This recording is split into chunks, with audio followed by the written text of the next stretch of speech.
اعوذ باللہ من الشیطان الرجیم بسم اللہ الرحمن الرحیم۔ ناظرین کرام السلام علیکم ورحمۃ اللہ وبرکاتہ۔ رمضان المبارک کے دروس کے سلسلہ میں آج کے درس کا موضوع ہے ذکر الہی، حمد و ثنا اور دعا۔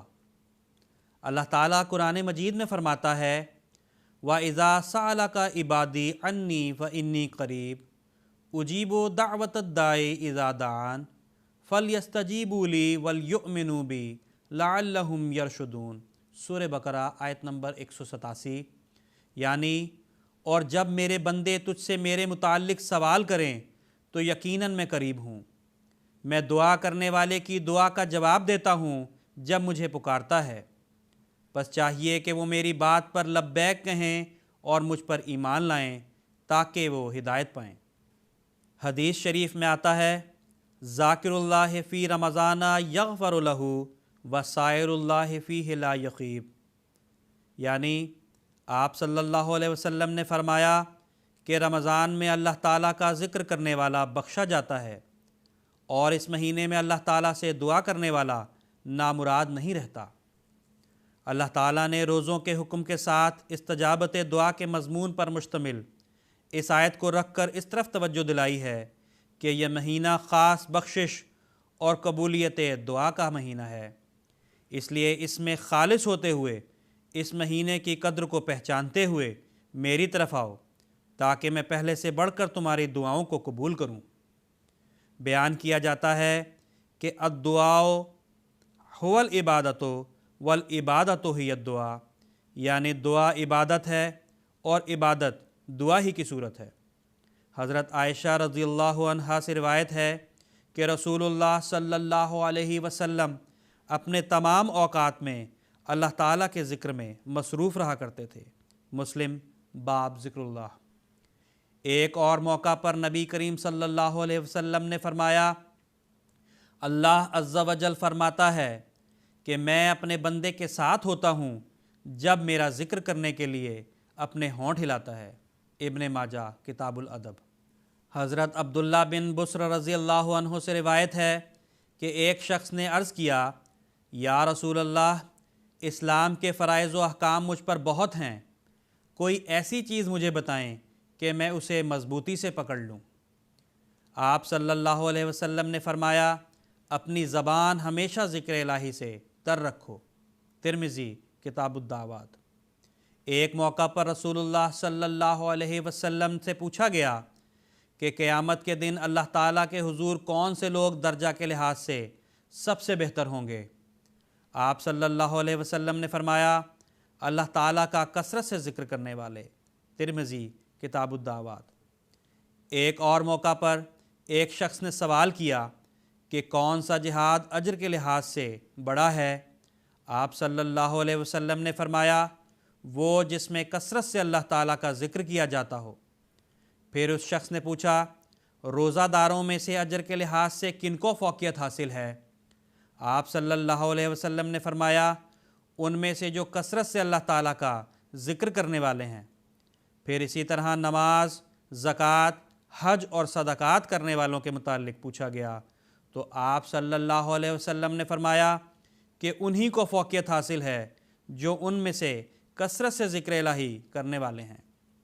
اس پر حضرت ابو بکر رضی اللہ عنہ نے کہا کہ ذکر الہی کرنے والے ہر بھلائی اور خیر لے گئے۔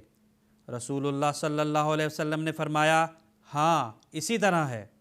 مسند احمد۔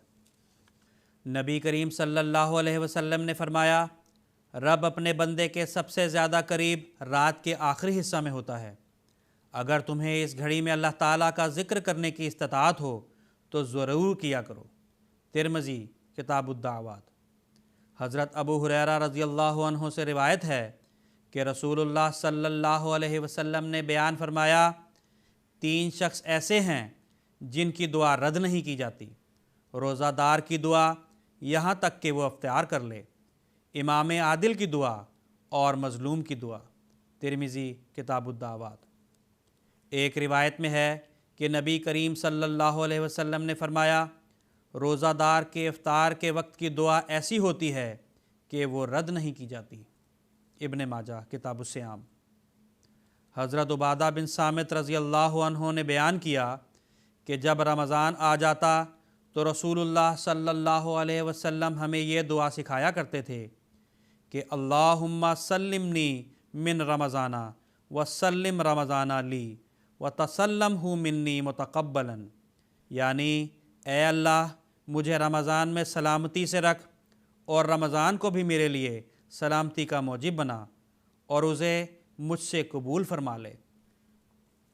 حضرت مسیح موعود علیہ الصلاۃ والسلام فرماتے ہیں دعا اسلام کا خاص فخر ہے اور مسلمانوں کو اس پر بڑا ناز ہے، مگر یہ یاد رکھو کہ یہ وہ چیز ہے کہ دل خدا تعالیٰ کے خوف سے بھر جاتا ہے اور دعا کرنے والے کی روح پانی کی طرح بہہ کر آستانِ الوہیت پر گرتی ہے اور اپنی کمزوریوں اور لغزشوں کے لیے قوی اور مقتدر خدا سے طاقت اور قوت اور مغفرت چاہتی ہے۔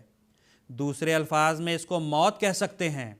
جب یہ حالت میسر آ جاوے تو یقیناً سمجھو کہ باب اجابت اس کے لیے کھولا جاتا ہے اور خاص قوت اور فضل اور استقامت بدیوں سے بچنے اور نیکیوں پر استقلال کے لیے عطا ہوتی ہے۔ ملفوظات جلد 4۔ فرمایا میں پھر کہتا ہوں کہ مسلمانوں اور خصوصاً ہماری جماعت کو ہرگز دعا کی بے قدری نہیں کرنی چاہیے، کیونکہ یہی دعا تو ہے جس پر مسلمانوں کو ناز کرنا چاہیے۔ یاد رکھو کہ یہ اسلام کا فخر اور ناز ہے کہ اس میں دعا کی تعلیم ہے، اس میں کبھی سستی نہ کرو اور نہ اس سے تھکو۔ ملفوظات جلد 4 صفحہ 206۔ فرمایا دعائیں کرتے رہو، بجز اس کے انسان مکر اللہ سے بچ نہیں سکتا، مگر دعاؤں کی قبولیت کے لیے یہ بھی ضروری ہے کہ انسان اپنے اندر پاک تبدیلی پیدا کرے۔ اگر بدیوں سے نہیں بچ سکتا اور خدا تعالیٰ کی حدود کو توڑتا ہے تو دعاؤں میں کوئی اثر نہیں رہتا۔ ملفوظات جلد 4 صفحہ 21۔ حضرت مسیح موعود علیہ الصلاۃ والسلام نے روزے دار کو نصیحت کرتے ہوئے فرمایا اسے چاہیے کہ خدا تعالیٰ کے ذکر میں مصروف رہے تاکہ تبتل اور انقطاع حاصل ہو۔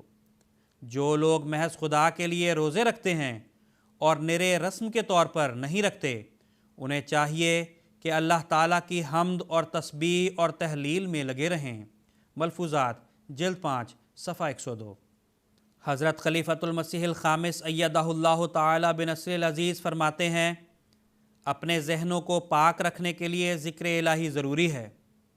صرف ظاہری تسبیح پھیرنا ذکر الہی پر دلالت نہیں کرتا، بلکہ دل و دماغ اللہ تعالیٰ کی نعمتوں فضلوں کی سمت کو سامنے رکھ کر اس طرح اللہ کو یاد کرے کہ تقویٰ پیدا ہو۔ اور اللہ فرماتا ہے تمہاری اصل فلاح اور کامیابی اسی میں ہے۔ اللہ تعالیٰ کا ذکر کس طرح کرنا چاہیے، اس بارے میں بھی قرآن کریم میں کئی جگہ مختلف حوالوں سے بیان کیا گیا ہے۔ مثلا سورہ آل عمران میں تخلیق کے بارے میں، زمین و آسمان کے بارے میں ذکر ہے۔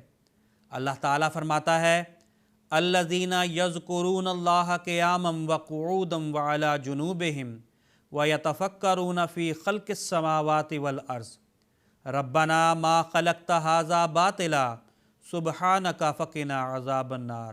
آل عمران آیت نمبر 192۔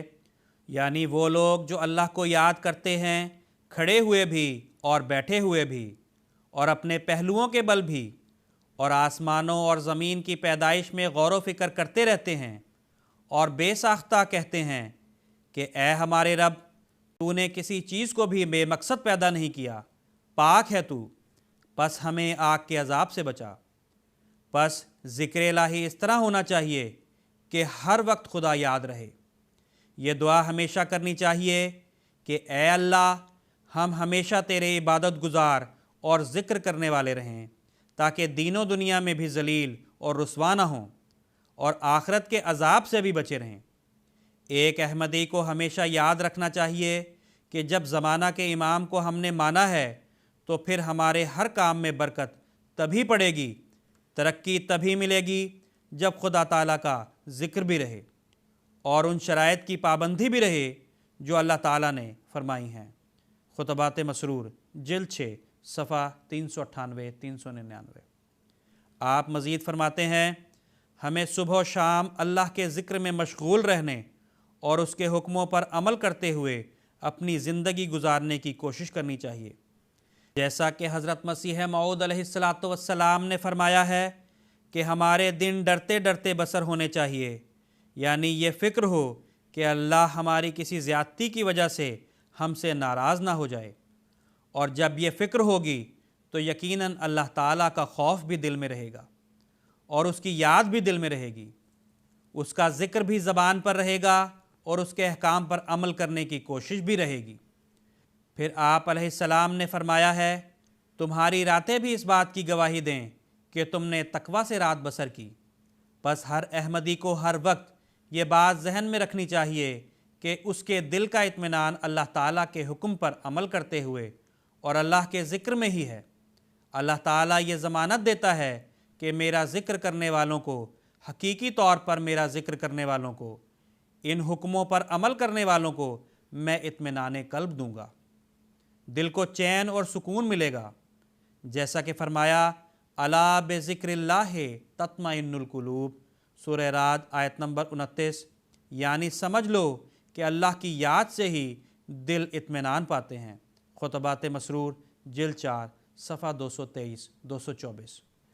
اللہ تعالیٰ سے دعا ہے کہ وہ ہمیں ان قبولیت کے ایام میں اپنی بہترین عبادت، ذکر اور شکر کرنے کی توفیق عطا فرمائے، اور ہمیں اپنی عبادات میں وہ معیار حاصل کرنے کی توفیق دے جن سے ہماری دعائیں اللہ تعالیٰ کے حضور قبولیت کا شرف پانے والی ہوں۔ آمین۔ وآخر دعوانا ان الحمد للہ رب العالمین۔